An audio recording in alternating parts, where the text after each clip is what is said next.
어두운 밤에 나타나는 하나님의 빛. 이게 설교자가 주제 하나 잡으려고 제가 얼마나 많은 책을 받겠습니까? 여러분들 주제 잡는 것도 제가 어떤 날은 한 서너 시간 걸리는 것 같아요. 읽었던 시집을 다 찾아보고, 오늘 여러분들 뻔한 주제 하면 알아요. 유튜브에도 올려보면 뻔한 주제 보면 이 조회수가 없어. 그런데 설교는 엉망인데 주제만 좋아도 많은 사람들이 조회를 하거든요. 이런 시대가 돼버렸습니다. 그래서 제가 별로 신경 안 쓰는데, 왜냐 그러면 어차피 저희 교인들 또 저 아시는 분들, 은혜 받는 분은 찾아온다. 그리고 뭐 내 설교 아니라도 지금 대한민국의 설교 뭐 잘하시는 분 오죽 많겠습니까? 그러니까 좀 자주 하려고 하는데, 오늘은 그래도 날씨가 흐려서 제가 한번 좋은 주제를 잡아봤습니다. 흐린 날 어두운 밤에 나타난 하나님의 빛입니다. 자, 오늘 주인공 우리가 매우 잘 아는 다윗입니다. 다윗은 하나님의 명을 받은 사무엘 선지자로부터 왕이라는 기름 부음을 받습니다. 블레셋이라는 나라의 장수 골리앗이 이스라엘에게 전쟁을 걸어왔을 때 왕과 군인들 다 벌벌 떨고 있는데, 그때 소년 다윗이 하나님을 의지하여 물맷돌 하나 가지고 골리앗을 깨부셔버립니다. 이를 사울 왕이 봤죠. 그래서 다윗을 1000명을 거느리는 천부장으로 세우고 또 자기 딸을 줘가지고 사위로도 삼습니다. 다윗은 이 모든 일을 참 지혜롭게 처리하죠. 그래서 다윗을 군대 장관까지 높여줍니다. 자, 이때까지는 괜찮은데, 이게 이제 민심과 연결되면, 여론과 연결되면 왕은 아주 민감해집니다. 정치적으로 해석을 하죠.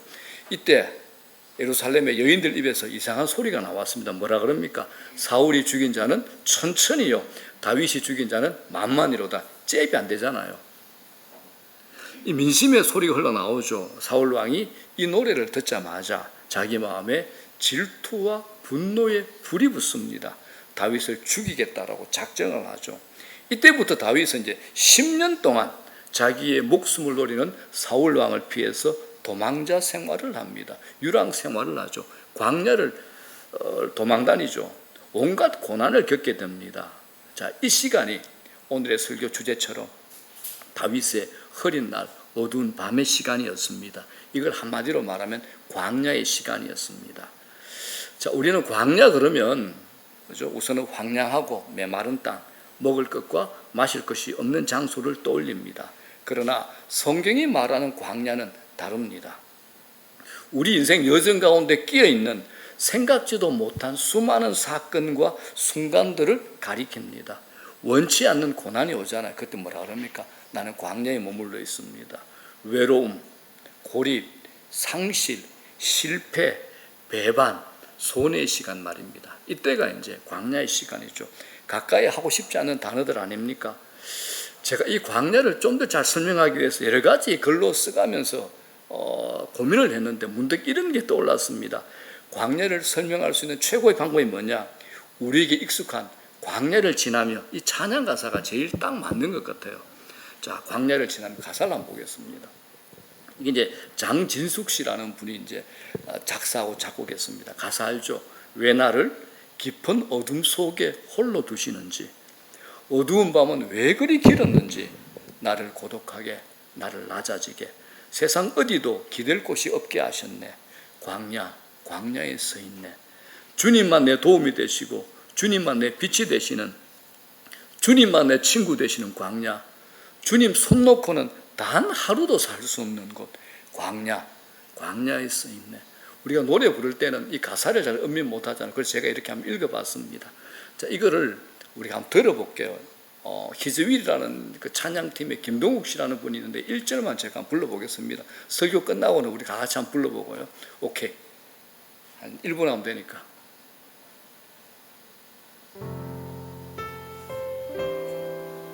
소리 약간 올려주세요. 오케이. 따라 부르셔도 좋습니다.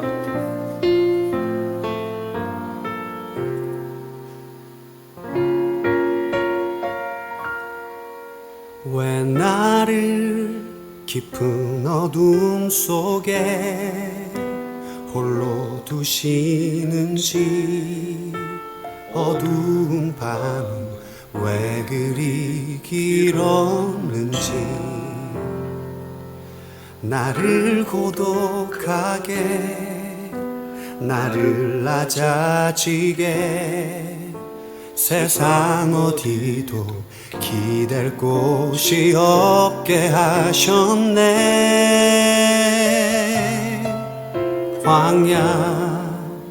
광야에 서 있네.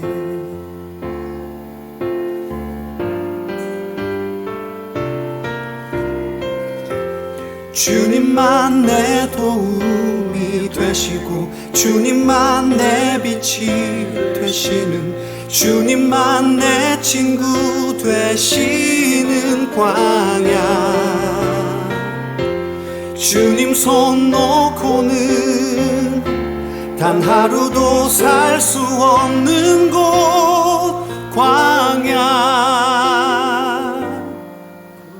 광야에 서 있네. 오케이. 자, 이 곡을 작사 작곡한 장진숙 자매라는 분도 아버지가 투병 생활을 오래 하시면서 일찍 돌아가셨답니다. 그래서 홀로 쓰기를 빨리 할 수밖에 없었는데 어떤 날은 차비가 없어서 걷기도 하고 어떤 날은 밥값이 없어가지고 굶기도 했는데 그런데 그 시간이 그녀에게는 주님의 하늘의 만나로만 살아가는 하루하루였다라고 고백을 합니다. 그때 주님 손을 붙잡았는데 그 외롭고 고된 광야의 시간이 힘들지 않았습니다라고 얘기를 합니다. 장마철에 벼가 자라듯이 믿음이 부쩍 자라는 훈련의 시간이었다라고 고백을 합니다. 자, 사랑하는 여러분, 우리 인생 여정에 고난의 시간이든 실패의 시간이든 멈춤의 시간이든 의미와 해석을 찾을 수 있으면 그 시간 안에 일하신 하나님을 볼 수 있게 됩니다. 이런 시간을 뭐라 그럽니까? 하나님의 시간, 카이로스라고 합니다. 여러분, 카이로스는 시간에 낭비가 없습니다. 과거를 통해서 미래를 볼 수 있기 때문에 카이로스는 낭비가 없습니다. 과거가 은혜의 시간이었다면 현재와 미래도 은혜가 이끌어갈 겁니다. 그게 우리의 믿음이고 확신입니다. 그래서 사도 바울이 고린도후서 5장 7절에 우리에게 이렇게 설명합니다. 다 같이 시작. 이는 우리가 믿음으로 행하고 보는 것으로 행하지 아니함이라. 아멘. 사랑하는 여러분, 우리가 인생길에서 들어가려고 애쓰지 않아도 들어가게 되는 곳이 어딜까요? 광야입니다. 하나님께서 하나님의 사람을 길러내시는데 쓰시는 현장이 어디냐? 광야입니다. 나는 하나님께 쓰임받고 싶다 하시는 분은 광야를 거치지 않을 수 없다라는 겁니다. 우리 광야는 인생의 필수 코스입니다. 그래서 광야에서 주도적 역할은 우리가 아닙니다. 광야에서 주도적 역할은 하나님께서 하시고 우리는 한없이 수동적이 됩니다. 오늘 다윗은 10년에 해당하는 광야의 시간을 정처 없이 그리고 무한정 쫓겨다니며 살았습니다. 하지만 이 시간이 앞으로 그가 감당해야 될 왕으로서의 삶을 성공적으로 살아가는데 꼭 필요한 시간이 되었음을 다윗의 일생을 통해서 우리가 선명하게 볼 수 있는 겁니다. 무엇보다 광야가 우리에게 유익한 장소라는 것은 하나님을 찾게 되는 장소라는 겁니다. 사람은 광야에 들어가지 않고는 좀채 하나님을 찾지 않는 존재라는 것이 성경이 가르치는 인간의 본성에 관한 묘사입니다. 하지만 사람이 광야에서만 하나님을 찾게 되는 것이 아니라는 겁니다. 오히려 광야에서 사람의 마음이 더 강팍해지는 사람들도 있다는 것을 보여줍니다. 그렇게 되면 하나님 말씀에 대해서 아예 마음의 문을 꼭 닫아 걸게 되고 매우 냉담하게 되는 경우도 적지 않습니다. 누굴까요? 사울 왕입니다. 자, 오늘 우리가 보게 될 다윗의 광야 생활은 그에게 엄청난 믿음의 승리도 있지만 또한 비참한 영적인 실패도 이 안에 다 담겨 있습니다. 하나님께서 이런 승리와 실패를 통해서 다윗을 가르치시는 겁니다. 여러분, 어떤 것보다도 광야에 은혜가 있습니다. 하나님을 경험하는 겁니다. 내가 알고 있는 영적인 죽은 지식이 산 지식이 되는 겁니다. 왜 다윗에게 이런 힘겨운 광야가 필요한 것일까요? 우리는 알 길이 없습니다. 그러나 이런 광야 없이 주어진 권력과 편안함은 그 사람에게 복이 아니라 저주가 되는 경우를 우리가 수없이 보지 않습니까? 사울 왕이 그렇습니다. 그래서 광야는 은혜를 받는 장소일 뿐만 아니라 훈련의 장소가 되기도 합니다. 광야에서 다윗을 훈련시키는 하나님을 보면서 우리는 우리 자신의 인생에서, 우리 자신의 인생 광야에서 우리를 훈련시키는 하나님을 볼 수 있기를 바랍니다. 자, 이제 본문의 현장 안으로 우리 한번 들어보기를 소원합니다. 다윗이 사울 왕을 피해서 블레셋으로 도망을 쳤죠. 미친 체 합니다. 침을 질질 흘리면서 미친 척 하면서 겨우 살아나와서 도망간 곳이 어디냐? 아둘람 굴입니다. 거기는 이제 다윗의 부모님을 포함해서 가족들 400명의 환난당한 자, 빚진 자, 원통한 자들이 다윗에게로 찾아온 곳입니다. 이 사건은 다윗의 삶에 엄청난 전환점이 됩니다. 그는 더 이상 쫓기는 자가 아니라, 도망자가 아니라 군대를 형성한 지도자가 되는 겁니다. 비록 쫓기는 광야의 삶이 끝나는 것은 아니지만 하나님께서 다윗을 훈련시키기 위해서 그에게 400명의 사람을 붙여주신 겁니다. 자, 그런데 400명 정도의 부하가 있었지만 사울 왕을 맞서기에는 군사력이 턱없이 부족합니다. 더 이상 방법이 없어서 다윗이 고안해낸 게 뭐냐? 자기 부모님을 안전한 곳으로 도피시키자. 그래서 어디로 가느냐? 동쪽에 있는 모압 땅의 모압 왕에게로 갑니다. 자, 여러분, 모압이 어딘가 아시죠? 자기의 정조모, 아버지의 할머니 루스의 고향이 모압이잖아요. 창세기, 출애굽기, 레위기, 민수기, 신명기, 여수와 사사기라에 뭡니까? 룻기의 주인공이 누구입니까? 룻이 어디 출신입니까? 모압 출신입니다. 그러니까 아버지 이새의 할머니, 자기에는 정조모가 되는 거예요. 그리고 외가떡으로 피신을 간 겁니다. 거기는 누구가 있었겠습니까? 룻의 친족들이 분명히 있을 겁니다. 이런 연유로 모압으로 가는 겁니다. 거기서 다윗은 모압 왕의 환대를 받으면서 오래간만에 달콤한 휴식을 취하게 됩니다. 자, 얼마의 휴식을 취한 후에 하나님께서 절대로 가만 안 둡니다. 갓 선지자 통해서 다윗에게 말씀합니다. 너 유대 땅으로 들어가라 그럽니다. 이 명령은 어떤 의미로 다윗과 그를 따르는 수하들에게 청천벽력 같은 말일 겁니다. 이건 죽음의 전쟁터로 들어가라, 이 말과 똑같은 겁니다. 고향 유대 땅에서 그들이 기다리는 게 뭡니까? 자신들을 죽이려는 사울의 칼입니다. 하지만 다윗은 사울 왕의 위협보다도 선지자를 통한 하나님의 음성에 더 민감한 사람입니다. 당시 이스라엘은 계속해서 블레셋의 침략을 받았습니다. 철무기를 가졌거든요. 블레셋은 이스라엘을 끊임없이 괴롭힙니다. 지금도 블레셋이 이스라엘 땅의 거일라 지방에까지 쳐들어와서 백성들의 양식을 탈취하는 겁니다. 가장 쉽게 옛날에 일본 군들이 우리나라에 쳐들어와가지고 뭐 진주까지 뭐 통영까지 와가지고 온갖 것을 빼앗아 가잖아요. 여자도 막 훔쳐 가잖아요. 그거하고 똑같은 겁니다. 블레셋이 요따오 짓을 한 겁니다. 자, 그런데 이 블레셋의 침략을 앞장서서 막아야 될 그때 왕이 누굽니까? 사울 왕은 악령에 사로잡혀가지고 블레셋을 막을 생각을 하는 것이 아니라 도리어 다윗을 잡아 죽이겠다고 블레셋이 쳐들어온 것에 대해서는 아무 신경도 안 쓰고 있는 겁니다. 이때 이제 쫓기고 있던 다윗에게 부하들이 이런 보고를 합니다. 자, 23장 1절 뭐라 그럽니까? 보소서 블레셋 사람이 거일라를 쳐서 그 타작마당을 탈취하더이다라고 보고를 합니다. 블레셋 사람들이 유대 땅 중심에 거일라까지 쳐들어와가지고 백성들이 먹을 식량을 다 빼앗아 간다는 겁니다. 자, 이때 다윗의 유명한 기도, 질문의 기도가 나옵니다. 하나님께 이런 질문을 하죠. 뭐라 그럽니까? 이에 다윗이 여호와께 묻자와 이르되 내가 가서 이 블레셋 사람들을 치리이까라고 질문을 합니다. 이 하나님이 이렇게 대답하죠. 여호와께서 다윗에게 이르시되 가서 블레셋을 치고 거일라를 구원하라 하시니. 자, 그런데 여러분, 유대 땅으로 들어가라는 것은 안전한 곳을 떠나라는 의미입니다. 사울 왕이 군사를 동원해가 자기를 죽이려고 하는 그 한 가운데로 들어가라는 겁니다. 자, 그렇기 때문에 사랑하는 여러분, 여러분들이 잘 생각하셔야 될 게 있습니다. 우리는 안전한 곳, 이보다 더 안전한 곳을 추구하는 방식을 고집하면서 살아가는 한 우리는 광야 훈련의 엄청난 유익을 얻을 수가 없다라는 겁니다.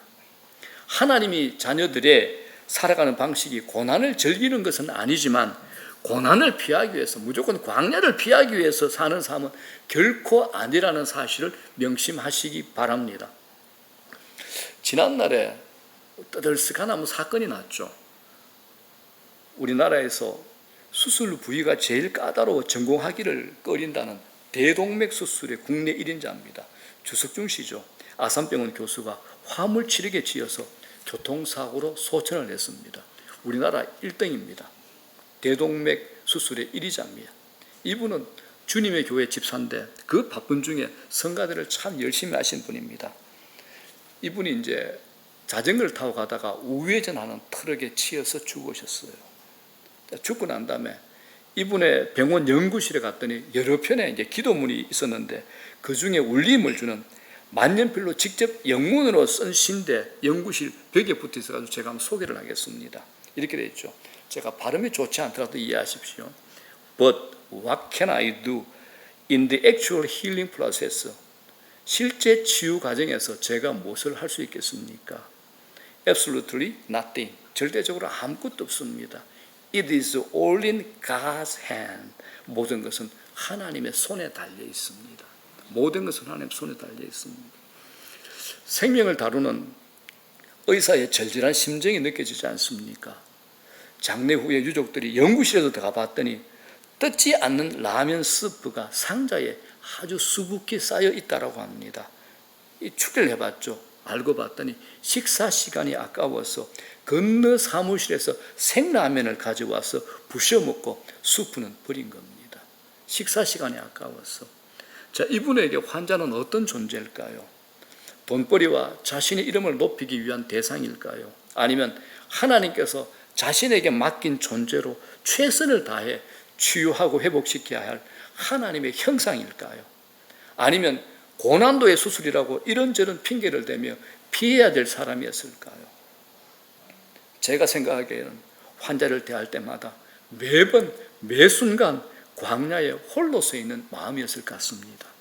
모든 환자를 대할 때마다 하나님께서 창조하신 피조물로 그분의 형상에 담긴 존재로 보았기 때문에 그렇게 시간을 아끼면서 자신을 돌보지 않고 생명을 살리는데 집착하셨던 것 같습니다.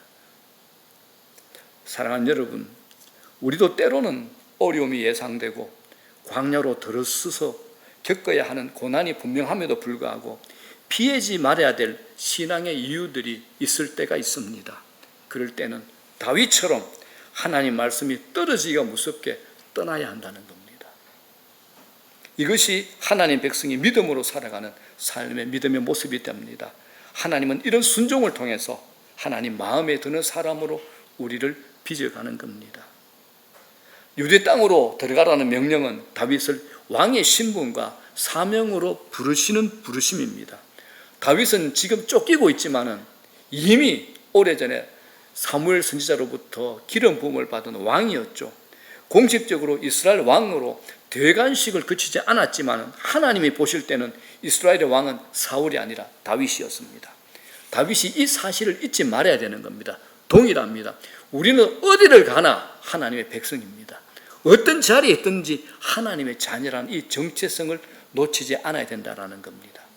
다윗은 일개 도망자이거나 어떤 무리의 대장이 아니었습니다. 그는 왕, 하나님이 뽑아 세우신 이스라엘의 왕이었다는 겁니다.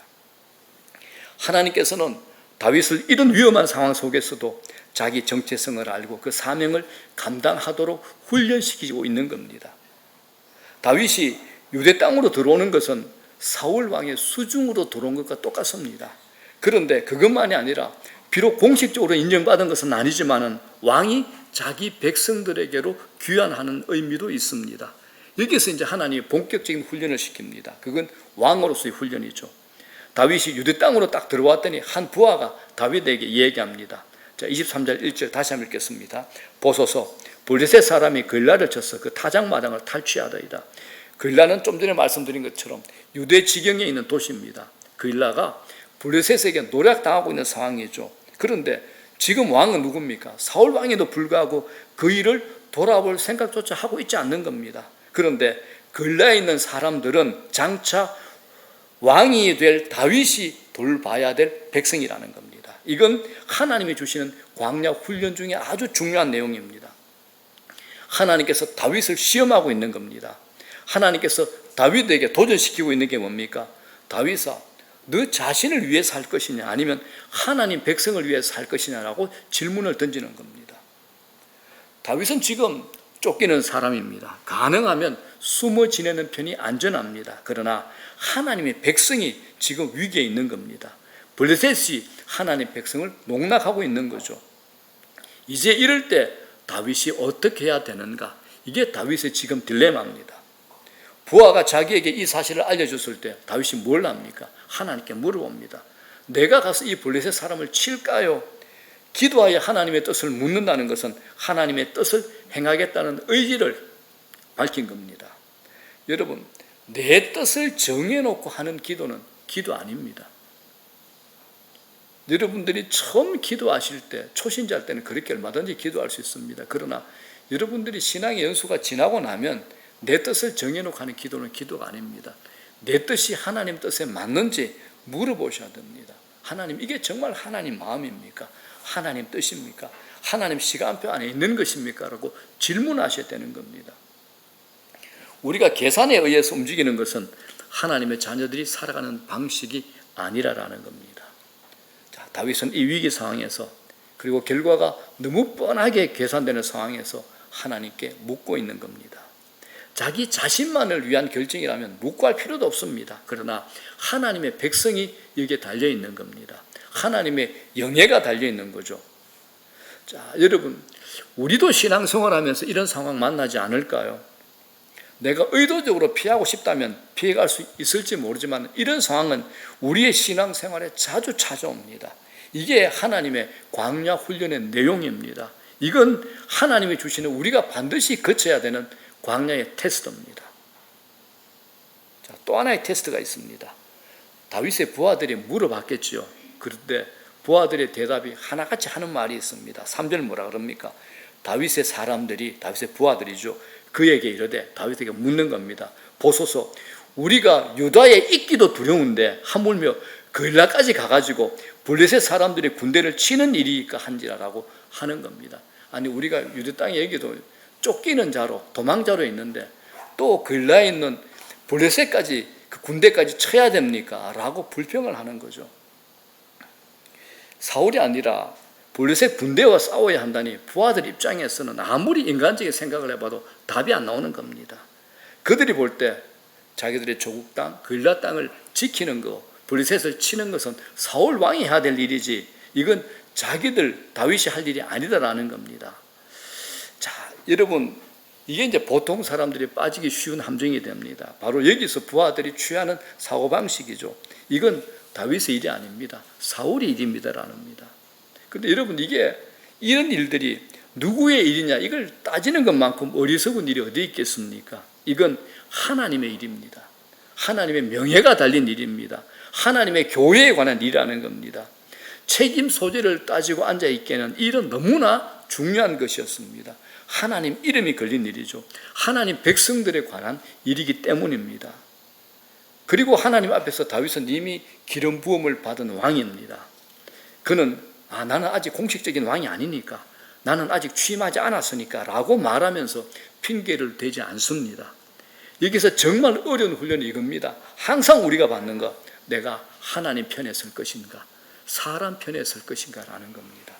이건 모든 하나님의 사람들이 언제나 받는 훈련 내용입니다. 어쩌면 우리가 예수 믿기 시작할 때 받는 시험 이거 아닙니까? 내가 예수 믿게 되면 이제까지 가진 많은 관계들, 삶의 방식, 태도들, 요구를 변화받게 됩니다. 변화를 요구받게 되는 겁니다. 어쩌면 관계들의 단절을 가져올지도 모릅니다. 그런데 여기서 우리는 항상 다윗과 사울 왕을 비교해 볼 수 있습니다. 사울 왕은요, 늘 이런 자리에서 사람 편에 섰습니다. 블레셋과 전쟁할 때 선지자요, 제사장 사무엘을 기다려야 되는데 사무엘이 늦게 오자 사람들이 막 흩어지고 사기가 떨어지는 거야. 이때 선지자 제사장이 드려야 될 제사를 누가 지냅니까? 자기가 지냅니다. 그러니까 사람들을 막 모아하려고 했던 겁니다. 이게 하나님께서 명령대로 하지 아니한 불순종이었습니다. 또 있습니다. 사울만이 아니죠. 많은 영적 지도자들이 바로 이런 문제로 넘어지는 일들을 하게 됩니다. 초대 제사장 아론도 그랬습니다. 백성들이 모세가 산에 올라가가지고 내려오지 않는다고 성호를 했던지 백성들이 원하는 대로 땅 아래서 뭘 합니까? 그들의 마음을 맞춰가면서 금송아지 만들어가지고 이게 하나님이다, 하나님이다. 그러지 않았습니까? 아론도 사람 편에 서가지고 하나님을 뒤로 돌린 겁니다. 사람을 먼저 생각했던 겁니다. 신약에서 사도 바울이 자기에도 이런 갈등이 있다는 것을 이렇게 얘기합니다. 뭐라 그럽니까? 이제 내가 사람들에게 좋게 하랴, 하나님께 좋게 하랴, 사람들에게 기쁨을 구하랴. 내가 지금까지 사람의 기쁨을 구하였다면 그리스도의 종이 아니니라. 그리스도의 종이 아니니라. 여러분, 이건 어떤 특별한 지도자들에게만 있는 문제라고는 생각하지 마십시오. 모든 그리스도인은 이런 싸움에, 이 싸움에 직면을 하게 됩니다. 이게 하나님의 훈련이라는 생각을 가지셔야 됩니다. 이게 광야 훈련의 하나가 되는 겁니다. 다윗은 여기서 하나님을 설득하려고 하지 않습니다. 다시 하나님께 엎드립니다. 하나님께 묻습니다. 이렇게 다윗이 자주 하나님께 엎드렸다는 것은 그가 영적으로 회복되었을 뿐만 아니라 하나님과 깊은 은혜의 교제 안에 들어갔다는 것을 우리에게 보여줍니다. 하나님께서 뭐라 그럽니까? 일어나 그일라로 내려가라. 내가 블레셋 사람들을 네 손에 넘기리라고 승리를 약속해 주십니다. 자, 잘 보십시오. 하나님께서 처음부터 이런 승리의 보장을 약속하지 않으셨습니다. 하나님은 그 명령에 순종하는 다윗의 마음을 확인하신 후에 이런 승리의 약속을 보장해 주신다라는 겁니다. 이제 남은 게 뭡니까? 일어나 군사들 이끌고 그일라로 가가지고 그들을 블레셋 손에서 구원해 주는 일입니다. 다윗은 적극적으로 순종해가지고 블레셋을 치고 그일라를 구원해 줍니다. 다윗은 광야 훈련의 테스트를 통과했습니다. 이게 끝이면 얼마나 좋겠습니까? 또 하나가 남았습니다. 다윗이 그일라에서 블레셋 군대를 쳤다는 소식이 누구 귀에 들어갔을까요? 사울 왕의 귀에 들어간 겁니다. 그일라 사람 중에 어떤 사람이 사울 왕에게 가가지고 고자질을 한 겁니다. 그 사람은 분명히 자기들을 블레셋에서 구해준 그 사람이 다윗이라는 것을 알고 있는 사람입니다. 다윗이 억울하게 사울 왕에게 쫓기고 있다는 걸 아는 사람입니다. 그럼에도 불구하고 사울 왕에게 고자질해서 뭔가 좀 더 얻어보고자 하는 그런 사람이 있는 겁니다. 이 다윗이 얼마나 큰 배신감을 느끼겠습니까? 자, 7절 한번 볼게요. 이렇게 얘기하죠. 시작. 다윗이 그일라에 온 것을 어떤 사람이 사울에게 알림이 사울이 이르되 하나님이 그를 내 손에 넘기셨도다. 그가 문과 문 빗장에 있는 성읍에 들어가시니 갇혔도다 얘기합니다. 다윗에게 배신감이 치밀어 오르지 않겠습니까? 학자에 의하면 그일라는 문이 하나밖에 없는 성이라고 합니다. 그래서 사울은 너 다윗 이제 갇혔다, 나한테 죽었다라는 겁니다.